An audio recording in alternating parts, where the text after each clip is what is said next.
Hello, it's Matt, and welcome to episode 26 of Gross Oversimplifications, where I talk about how to do stuff to your guitar yourself, and... what am I doing? Trem blocking. So, after I've spoken about Floyds for the last 2 weeks, had a bunch of customers come in with their Floyds, wanting me to block them. Because they don't want to admit they bought the wrong guitar. Anyway, so I'm going to talk about how to do that, because I reckon you can do that yourself, really.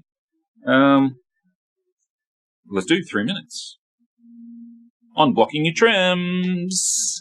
Now, there's two types. So you've got your... Wait up. There's a strap. If you've got a body like this, and there's no route around here, so the bridge can sit flat on the body, good news, because all you have to do is you've got your strings and you've got your springs. So if you want that bridge to not move at all, you increase the spring tension until it doesn't move. And that's it. Easy.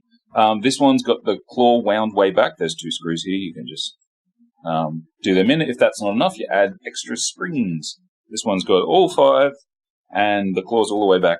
And he's running 11s, and that's not going anywhere. Cool. So, if you've got the other type, and by the other type I mean with a route around it, they call it full floating, and lots of Floyds are like that. I don't have a good example in the shop at the moment, but I've got this Strandberg, which will do.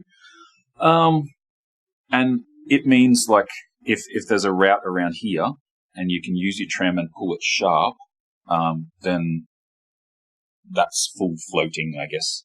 And you say you don't want that to happen, all you have to do is not just change the tension here.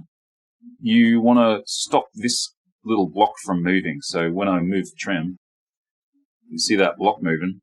All you got to do is cram some crap in the gaps to stop that from moving. So you get a piece of wood and you chuck it in there, and it's all good. It won't move. Now, this is the thing. People always mess this up.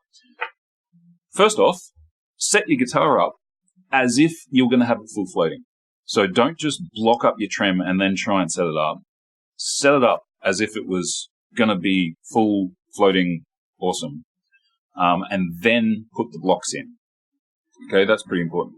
The other thing, and the hugest thing that everyone mucks up, is use hardwood and get the grain right. So I've seen people using pencils and coins and bloody batteries. Do not use batteries, please. You'll get acid. Anyway, do what you want. What I do is I get a piece of timber and you look at the grain lines in the timber. This is a bad example because there's a spruce, but I'm going to go with it. You can see the grain lines here. This is very important because you're going to have a block constantly crushing this piece of wood, right? And what you want to do is align the end grain with the block. So you get your lines in your timber and you make sure that they're perpendicular to the block, because it's very easy to crush timber this way.